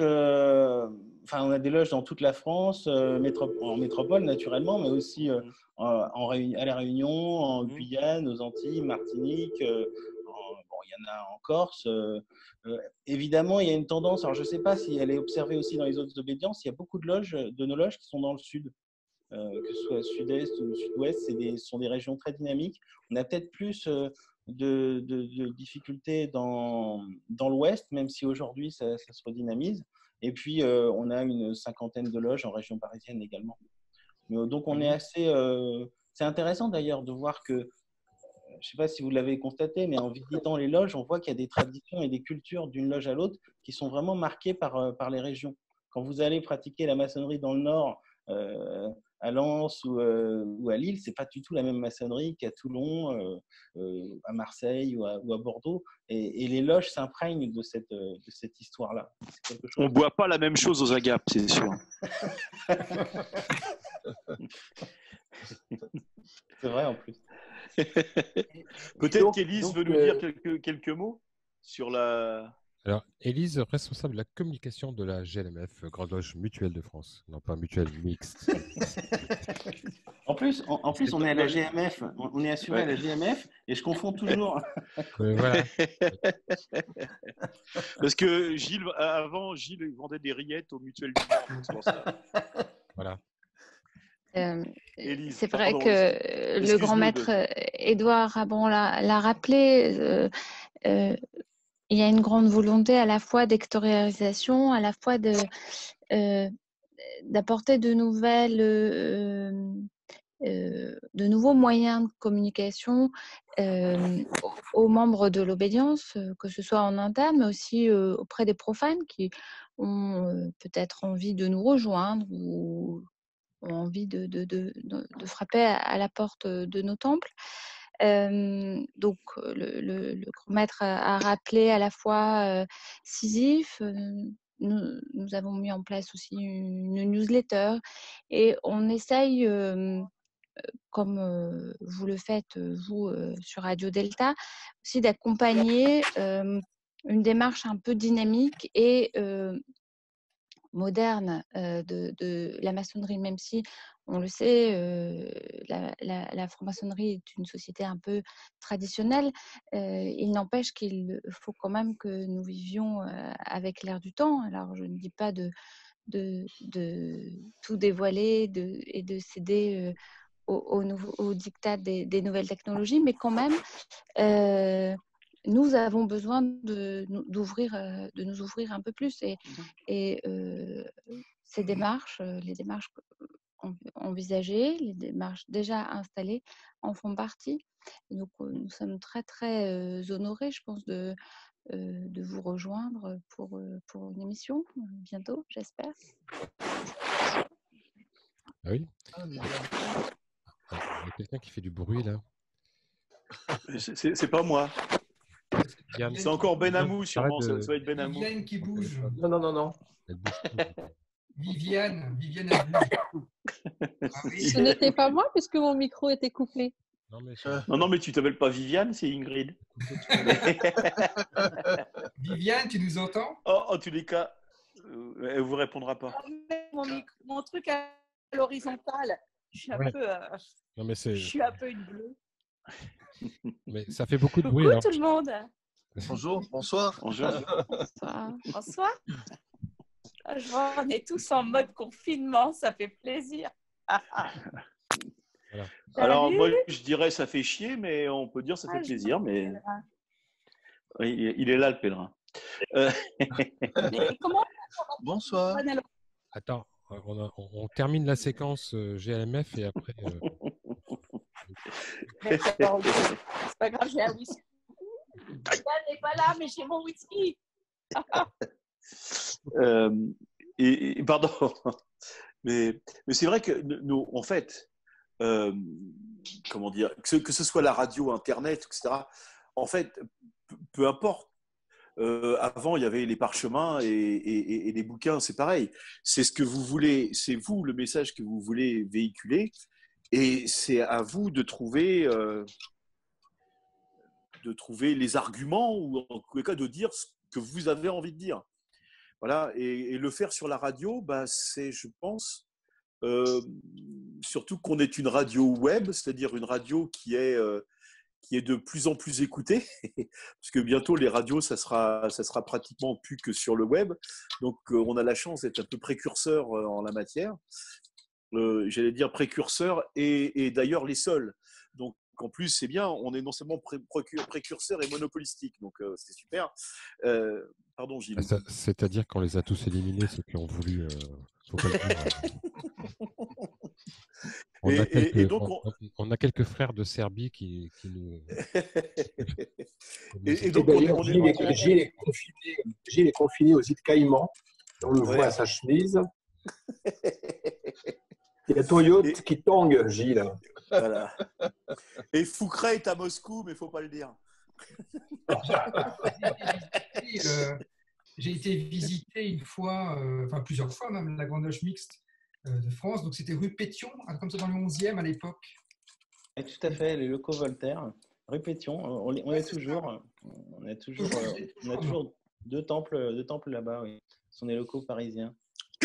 Ah d'accord, vous y êtes toujours? On y est toujours. Alors, on a une réflexion aussi immobilière, mais comme vous le savez, le marché parisien est extrêmement tendu. Et c'est pas tu vas voir, là, bientôt, tu vas pouvoir faire des bonnes affaires. Là. Attends 2 mois et puis c'est le moment d'acheter, Édouard. Bon, alors, cette émission, parce que moi, à un moment donné, j'ai dû m'occuper d'un canal audio, donc j'ai pas tout entendu. Jean-Laurent, arrête de faire du bruit quand tu bois. Et je ne fais pas du bruit, je ne bois pas. Non, d'ailleurs, la rue Pétion, vous vous rappelez ce que disait Pierre Desproges disait, vous savez, non, c'était Petiot, pardon, merde. Le docteur Petiot, c'est celui qui... Alors, non, c'est Pétion, pardon. Voilà. Après, vous êtes rapproché du droit humain, c'est pas ça? Non, pas vraiment. Non. Pas vraiment. Non. Ou alors, on m'a caché quelque chose et je suis pas au courant. Non, le docteur Petiot, il a vécu en face, pas très loin de mon cabinet, rue Rochechouart. C'est notre ami Bruno Fulini, historien et frère Bruno Fulini, qui m'a indiqué ça récemment. Donc, je vis en face de la maison du docteur Petiot. Et en tous les cas, on est vraiment heureux si vous... d'avoir une fenêtre pour que la GLMF puisse c'est comme ouais. C'est bien comment tu décris la fenêtre à la radio. Non, et puis ça permet de faire aussi un autre mode de partage. Et moi, je suis très attaché à la voix, je suis très attaché je me suis formé vous savez, quand j'étais petit, j'écoutais les matchs de foot. À l'époque, la télé n'existait pas et c'était à la radio. Et je me faisais des tas de représentations avec les commentaires de Pierre Leclerc, Jacques Vendroux et tout ça. Et donc, j'ai un attachement aussi à la radio. Ça transmet beaucoup plus que ce qu'on croit. Et pour la mémoire, c'est vraiment frappant. Donc, il faut qu'on s'intéresse. Les obédiences, on doit aller sur beaucoup d'autres terrains. On doit explorer l'espace et s'approprier l'espace pour mieux déployer nos principes et nos valeurs. Et ça va se refléter comment alors sur Radio Delta? Alors, Gilles je ne sais pas si Gilles est parti. Sur Radio Delta. Non, il est là. Sur Radio Delta, Gilles a eu la gentillesse de nous aider à préparer, alors, je ne sais pas comment on appelle ça, une maquette, une émission de 2 heures, dont l'intitulé est Pierre de Touche. Alors, Pierre de Touche, ça permet de renvoyer aussi à Sisyphe et son rocher. On n'allait pas dire au pied du rocher, ça faisait un peu trop la principauté de Monaco. Donc on a choisi Pierre de Touche, à la fois la référence au travail du maçon, la référence à Sisyphe, et puis vous savez que les attouchements, les accolades, la fraternité, elle s'exprime aussi à travers des contacts physiques. Ça, on peut pas s'en dispenser. Et même si la distanciation, ça parle aux maçons, on pourra pas faire dans la distanciation physique très longtemps aux maçons. C'est pas dans notre ADN, je crois. Alors, donc l'idée, c'est donc là on a fait un numéro 0, un pilote. Oui. Et donc l'idée c'est que a priori il y ait une émission de 2 heures à peu près hebdomadaire de la Grande Loge mixte de France et non pas mutuelle de France. Donc sur Radio Delta et ensuite podcasté sur Radio Delta et sur un espace dédié de la GLM. Voilà. Tout à fait. Et on vous en remercie vraiment. C'est une belle aventure. Super, on suivra ça de près. Et ça sera un mensuel, enfin... oui, c'est ça. Alors, hebdomadaire, Yann, ça veut dire... Désolé, j'ai décroché 30 secondes. Non, on va essayer de s'en tenir à l'hebdomadaire. Alors, le format n'est pas encore tout à fait défini complètement, puisqu'il y aura une partie débat, il y aura des chroniques, des interviews, des recensions. On va essayer de faire quelque chose qui soit le plus vivant possible et puis le plus ouvert possible vers le monde et puis vers notre intériorité. Et comment ça se passe, l'enregistrement, puis même le direct, ça va se passer dans un temple où il y aura du public ou ce sera, on se balade dans, j'en sais pas. Pour l'instant, c'est ouvert. Gilles, peut-être que tu as des idées. Pour l'instant, on fait ça en mode confiné, donc c'est sur du Zoom. Hein. Et puis ensuite, on verra. On a tout un tas de possibilités. Hein. Les studios se déplacent puisque Radio Delta a cette caractéristique d'avoir un studio mobile léger, enfin même plusieurs tailles de studios en fait. Et donc, on fait nos émissions soit dans une salle de répétition qui nous est fournie par une compagnie de théâtre de rue que connaît bien Philippe, puisqu'il en est le trésorier, soit sur une péniche privatisée pour l'occasion, soit dans des bureaux avenue des Champs-Élysées, avenue de la Grande Armée, tout en haut, face l'espèce de l'Arc de Triomphe. À l'Arc de Triomphe. On est pas mal, là, on est pas mal aussi. Et puis voilà, donc on a tout un tas d'endroits, on peut se déplacer. On fait ça des fois dans des restaurants ou dans des restaurants privatisés parce que quand même. Voilà. Et donc il y a plein de possibilités. Donc pour l'instant, on est confiné, puis après, on va en discuter. Jean-Laurent, je t'ai coupé le micro parce que c'est insupportable quand tu manges, tu ne plus le bruit, mais quand tu veux parler, tu me fais signe. Hein. Voilà. Confinement Day 11.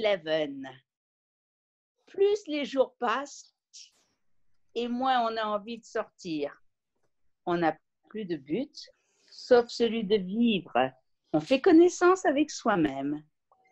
Dans un de ses récits courts, Kafka raconte l'histoire d'un homme qui demande à son valet d'aller chercher son cheval à l'écurie, sans autre indication, sans motif apparent. Au moment où le narrateur va franchir la grande porte, le valet demande « Où vas-tu ainsi sur ton cheval, maître ?» Sa réponse « Je ne sais pas. Je veux juste partir d'ici. Juste partir d'ici. Ne cesser de partir d'ici. C'est seulement comme cela que je pourrai atteindre mon but. » Le valet, croyant enfin avoir compris le sens de ce mouvement inattendu de son maître, cet abandon inexpliqué, lui demande à nouveau « Tu connais donc ton but ?» Et le maître de lui répondre comme précédemment que son but était tout simplement de partir d'ici. On assiste à la mise en place d'un labyrinthe circulaire, d'une errance dont le but est l'errance. Saint John Perse invite au même voyage. Ceux qui campent chaque jour plus loin du lieu de leur naissance, ceux qui tirent chaque jour leur barque sur d'autres rives, savent mieux chaque jour le cours des choses illisibles. Ces textes ne sont pas sans rappeler nos voyages lors de notre réception en maçonnerie, lors de notre initiation. S'éloigner de soi pour mieux revenir en soi.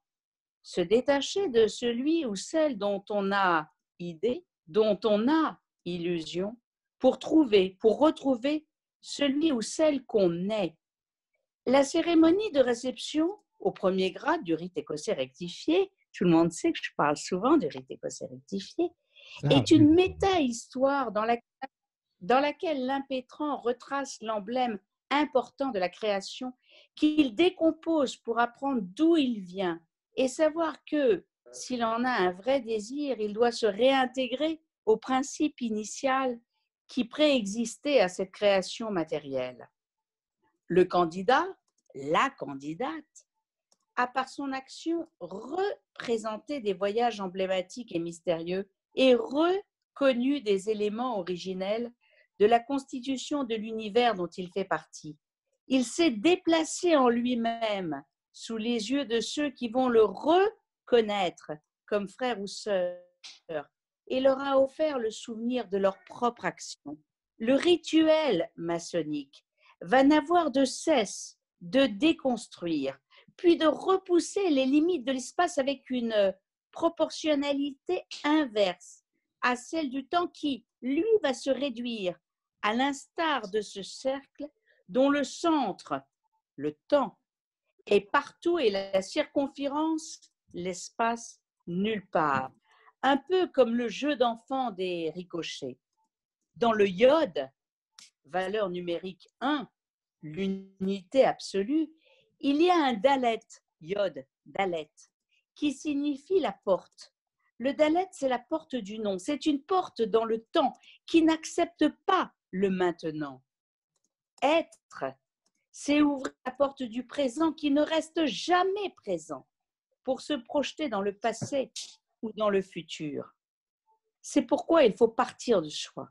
Il faut passer sa propre porte pour se projeter dans le futur qui permettra de revenir à soi. Va-t'en de ton pays, du lieu de ta naissance et de la maison de ton père vers le pays que je t'indiquerai, dit Dieu à Abraham. L'Era, dit Dieu à Abraham. Voyage vers toi-même.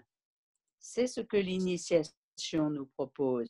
Profitons de ces temps pendant lesquels nous ne pouvons sortir, pour sortir de notre avoir et prendre rendez-vous avec nous-mêmes afin d'y retrouver notre être. Prenez soin de vous, restez chez vous. Et je voudrais terminer avec un poème de circonstance de notre frère Jacques Serviat, intitulé « Envirus et contre tout ». L'amour est comme un immense geste par lequel nous semons et ramassons. L'amour seul est viral, au point que rien ne le remplace jamais. L'absence, la distance nous rapprochent étonnamment, parce qu'il nous reste le ciel, les étoiles, la voie bleutée. Même si nous ne faisons pas les mêmes saluts, les mêmes baisers, le ciel qui tutoie, chacune et chacun est le même, sans distinguer qui en est et qui en sera. Le ciel que nous partageons balbutie parfois, épelle souvent les mots d'amour dans des chaînes humaines. Pourtant, tout chancelle. Les murs, les chemins sous nos pas, les mortels blêmissent alors qu'ils devraient danser sous la pluie. Nous devons trouver des images pour les sentiments, pour les offrir à l'étranger, à l'oublier. Nous possédons des secrets, mais les fleurs se partagent, meurent et renaissent. Nos mains déliées dessinent ainsi la vie, la mort, la vie, et des esquisses de ce chemin que nous ne prîmes qu'une fois, avec toi, qu'une fois seul, loin et ensemble, partager au-delà, retourner le miroir pour ne voir plus que toi sur la route abandonnée et riche de nos partages et des coups pleins. des couplets et refrains de Rite. Jacques Serviat et moi avons dit mon Gilou chéri.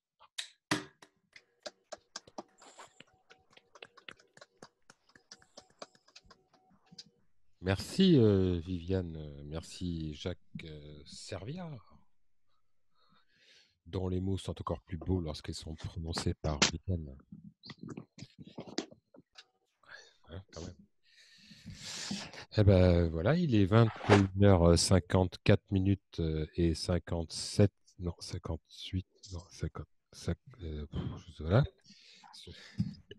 Nous approchons de l'autre rivage de cette émission 1, 2, 3 Soleil. Je crois que je vous ai remis tous les micros. Donc, Philippe, il est où Philippe? Il a disparu, Philippe? Oui, je suis là. Attends. T'es là, mais on ne te voit pas. Oui, parce que j'étais en train de faire des choses pas très... Enfin, vous voyez ce que je vais dire. Avec son petit personnage de tout à l'heure. Alors moi, il y en a un qu'on n'a pas vu encore, parce qu'en fait, il est tout noir, donc du coup, on ne le voit pas, on l'oublie. Mais Pierre le Hongrois, qu'est-ce que tu pourrais nous dire, Pierre, maintenant? C'est à toi. Pierre, notre magnétiseur, et Pierre. Il faut magnétiser éventuellement. Ah oui, tu pourrais nous magnétiser. Vous avez pas peut-être de choper le virus, mais bon. Non, je vous ai écouté avec grande attention. C'est vrai que c'est vrai que ce confinement nous permet de voyager en nous-mêmes. C'est vrai, c'est une belle occasion de visiter depuis notre appartement, même si je suis loin de vous puisque je suis à Budapest. Alors, on est confiné un petit peu différemment. C'est-à-dire que c'est obligatoire le confinement, il est proposé, mais tout le monde le respecte.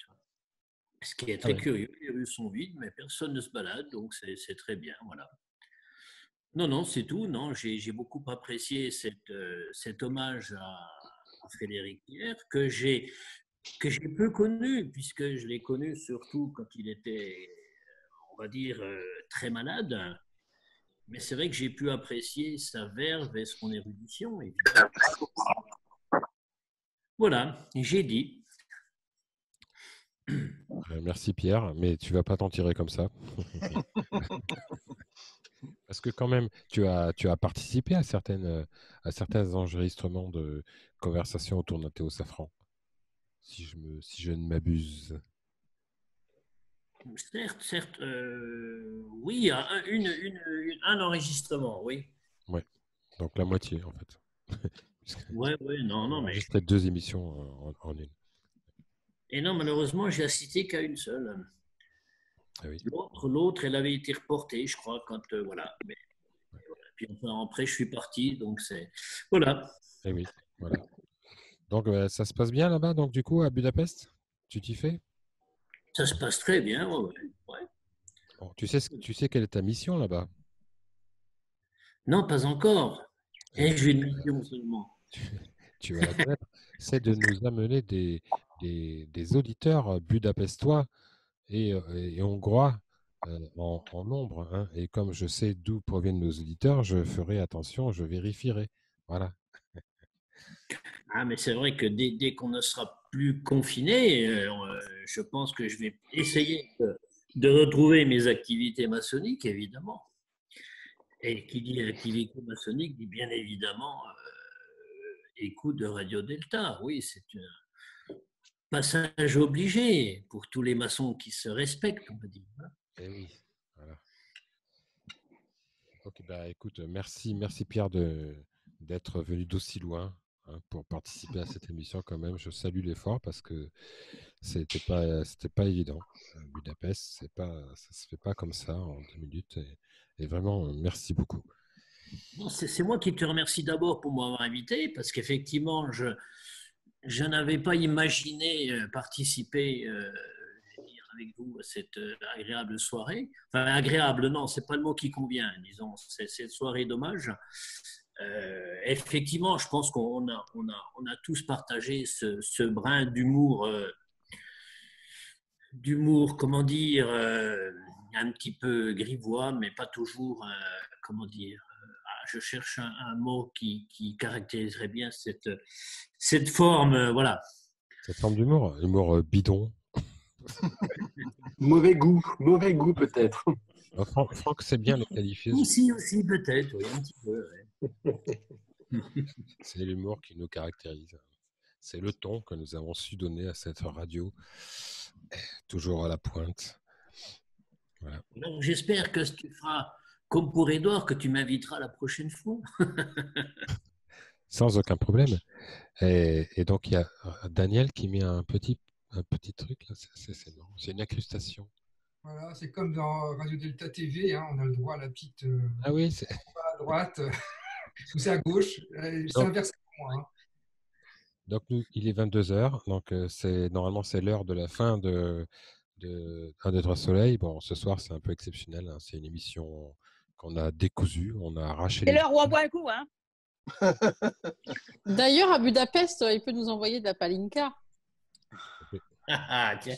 Il y a des connaisseuses, n'est-ce pas? C'est pour ça, en fait. Des connaisseuses et des pratiquantes. Voilà. C'était une intervention de Ingrid. On pense ce soir aussi à Marie-Françoise et Marie-Pascale. Oui. Bah oui, Marie-Pascale qui doit être extrêmement sollicitée vu qu'elle est pneumologue en ce moment. Doc Raymond. Doc Raymond devait être parmi nous, devait essayer d'être parmi nous ce soir, mais Doc Raymond est psychiatre et lui, c'est pas le virus qu'il traite, c'est les gens qui deviennent un peu fous pour certains à cause du confinement et ainsi de suite. Et la psychiatrie en ce moment, elle est aussi débordée que les pneumologues, c'est assez effarant. Donc merci. Doc Raymond est avec nous par le cœur. En plus, il est grand-père depuis hier. Et ben, cette émission, je vous remercie tous pour cette émission. Si vous avez quelque chose à rajouter, on va faire un petit tour de table avant de terminer, hein, parce que bon, il n'y a pas de problème. Alors, Daniel. Ah bah oui, moi Merci Daniel. Oui, bah voilà, c'est moi quoi, voilà. Non, Daniel, je croyais que tu allais dire que comme sur Zoom, eh ben c'est pas ta super caméra qu'on a quand on est en in the real life, mais néanmoins l'émission a été enregistrée en audio et en vidéo, et donc Daniel à l'issue de l'émission verra ce qu'il peut tirer des bandes que je vais lui envoyer par coursier pour qu'il puisse ensuite être découpé. Ah zut. Ciseaux, si j'avais su. Et Viviane coupe sa caméra, mais c'est trop tard, Viviane. Filmé. On voit mon whisky, ma cigarette et mes seins, c'est tout ce qu'on voit. C'est très bien, Viviane, ça suffit. La carrière est terminée. C'est une émission passionnante. Voilà. Donc, merci Daniel. Jean-François Le Pilgrim. Moi, je voudrais dire que c'était un très bel hommage. Il faut remercier tout le monde. Et je voudrais ajouter quelque chose, mais je ne voudrais pas plomber l'ambiance. J'ai eu le privilège, pour d'autres raisons, et Pierre Le Hongrois le sait bien, j'ai eu le privilège il y a quelques semaines, très peu de semaines, où j'ai rencontré Frédéric Pierre, pour des raisons autres. Et Frédéric Pierre, on avait discuté longuement, et Frédéric Pierre s'était préparé à l'idée de passer à l'Orient éternel, ce qui montre sa force de caractère. Alors, pour ça, mais avec beaucoup de lucidité. Et bon, je ne dévoilerai pas ici la conversation parce que ça n'a pas de sens et ça n'a pas lieu. Il faut rester pudique à chaque moment. Mais voilà, ce que je voulais dire, c'est que cette conversation, elle restera, je pense, jusqu'à ce que moi j'aille de l'autre côté, gravée dans ma mémoire parce que c'était un grand frère, mais aussi un grand bonhomme. Et je dis bonhomme avec un B majuscule tel que nous l'entendons dans la langue des oiseaux. J'ai dit. Merci Jean-François. Jean Lolo. Bonne soirée. Merci. Franck. Oui, qu'est-ce que tu veux raconter après tout cela? Il n'y a rien à rajouter, quoi. Bon voyage Bon voyage à notre frère, et puis voilà, c'est tout, rien d'autre. Et retrouvons-nous le mois prochain pour la prochaine émission, quoi. Plus joyeux, je l'espère. Enfin, quoique, après un mois de confinement, je suis pas sûr qu'on n'ait pas besoin du psy, nous aussi, parce que ça va commencer à être pénible. Ouais, je crois Voilà. que je vais le retenir pour la prochaine fois. Voilà. Et tu peux parler sur Allogilou, hein, si tu as envie de parler. Mais je vais rester en ligne, justement. J'ai plein de choses à régler, je vais voir ça avec lui après. C'est un peu comme Doc Eddie Fool. Édouard. Oui, Gilles, je me souviens de mon maître en maçonnerie, celui qui m'a, je ne veux pas dire introduit, puisque ça peut être mal compris, mais initié, qui ne me parlait pas de lumière, il ne me parlait pas de fraternité, il parlait toujours de la chaleur humaine. Et j'ai senti beaucoup de chaleur ce soir, et j'ai eu vraiment beaucoup de plaisir à être parmi vous. Et je pense que la chaleur, c'était aussi un bel hommage à Pierre Frédéric, et puis c'était sa manière d'être présent parmi nous. Tout à fait. Élise? Une émission très riche en émotions. Merci de votre accueil. Un bel hommage à notre frère. Et puis, j'espère d'autres belles émissions à venir. Moins tristes. Yann, qui n'a pas eu beaucoup de questions d'auditeurs aujourd'hui. Non. Les auditeurs étaient plutôt discrets aujourd'hui.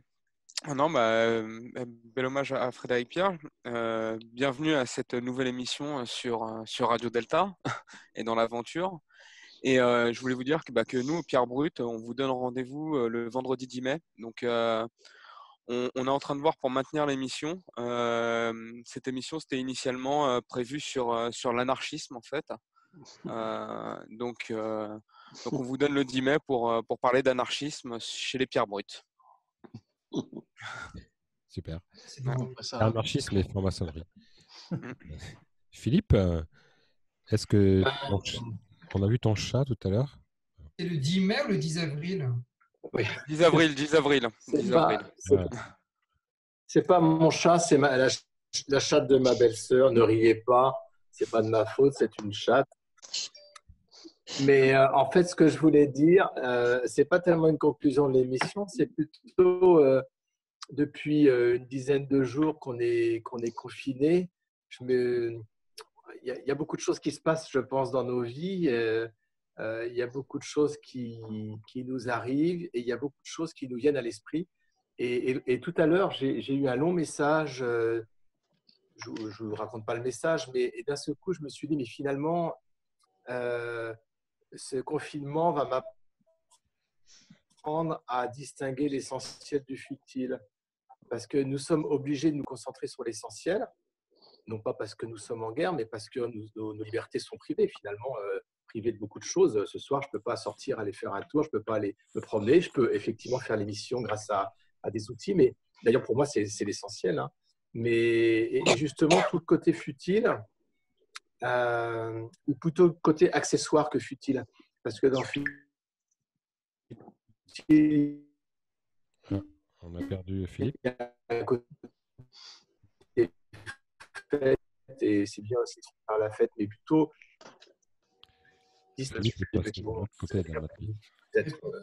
voilà. Merci Philippe. Viviane. Je crois que j'ai dit. Ouais, ce que je voudrais dire, c'est que je me souviens de Frédéric Pierre comme quelqu'un qui apportait beaucoup au rite que je pratique, au rite écossais rectifié. Et je regrette simplement de ne pas avoir eu plus de temps pour parler avec lui. Il avait l'élégance et la sensibilité de ces êtres exceptionnels qu'on rencontre une fois dans sa vie, qu'on croise et qu'on regrette de ne pas croiser une deuxième fois. Voilà ce que je voulais dire. Ingrid. Ingrid, elle a écouté religieusement toute l'émission du début à la fin et en fait, je n'avais pas fait le lien avec Conversation autour d'un thé au safran, qui est une émission que j'ai adoré, que j'ai écouté, réécouté. Et voilà, j'ai trouvé que c'était très, très beau et très émouvant ce soir, mais un peu trop triste. Donc, j'espère que la prochaine le sera un petit peu moins.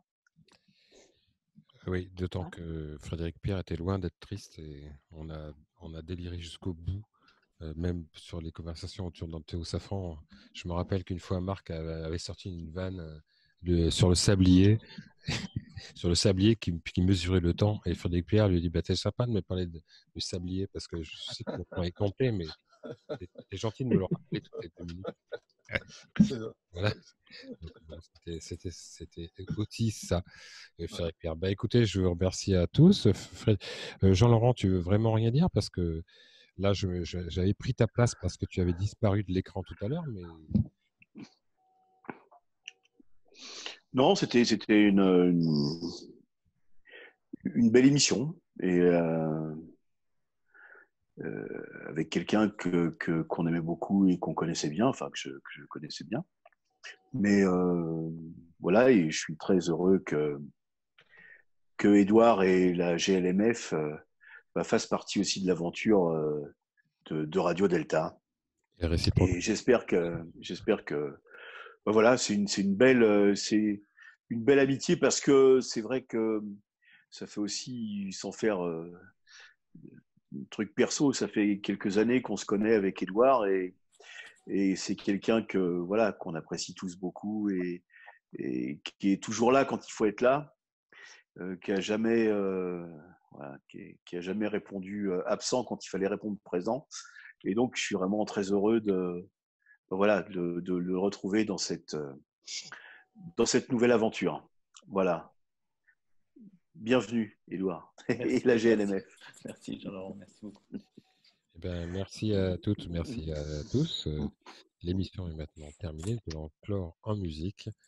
Et quant à nous, chères auditrices, chers auditeurs, les animaux nocturnes qui peuplent les ondes, nous nous retrouvons dans un peu plus d'1 heure, c'est-à-dire à 23h30 pour l'émission Allô Gilou. D'ailleurs, vous êtes tous les bienvenus sur Allô Gilou.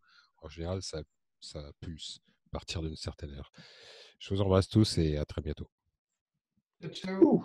À tout à l'heure. À tout à l'heure. Merci et merci Daniel à la caméra. Ciao.